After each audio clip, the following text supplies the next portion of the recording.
Ok.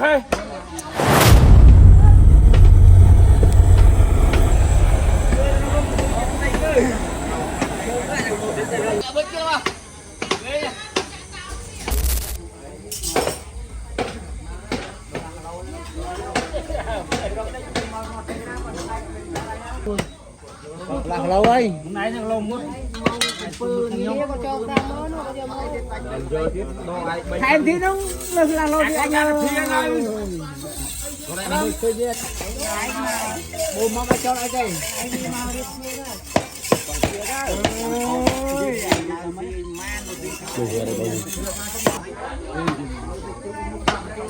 Sạ không à? Sạ con lư. Áo tại cái nhập đấy. Quay ai này rồi. Kim ơn. Vua. Ủa thải ra.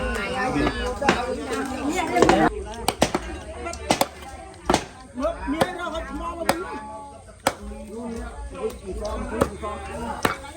Không. Còn đây mà đang.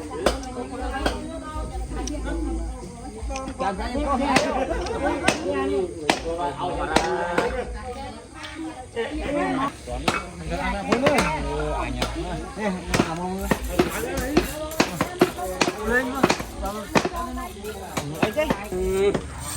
Anh thấy em thi thôi anh mới đang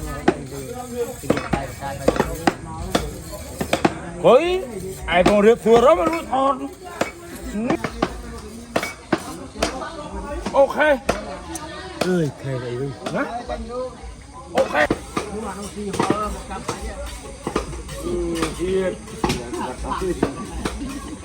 Ai cắp cái này cô ra thì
Anh cây phong.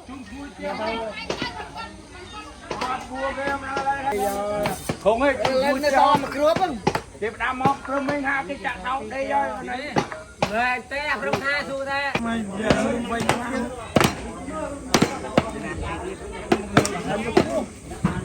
Đã mua được không?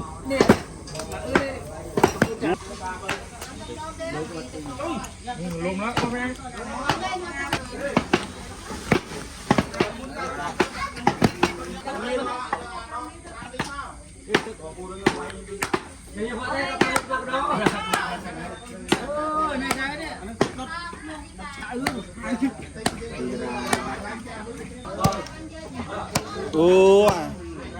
Lơm khơi ấyครับ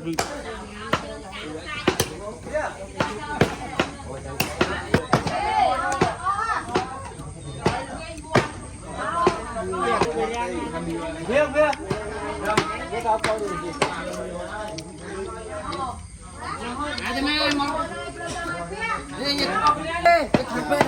Để lại đặc biệt không? Cuốn chặt đầu làm rơm màu.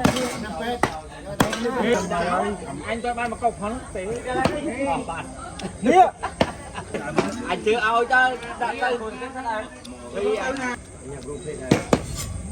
Anh tay lên tôi luôn. À đó em nằm riêng ấy. Mưa anh bán nó đâu kia đó. Hả? Có nó nhiều. cũng biết ê à đâu cũng biết thế cái mùi bông cái ai là nọc bò hỏi à anh nọc bò không anh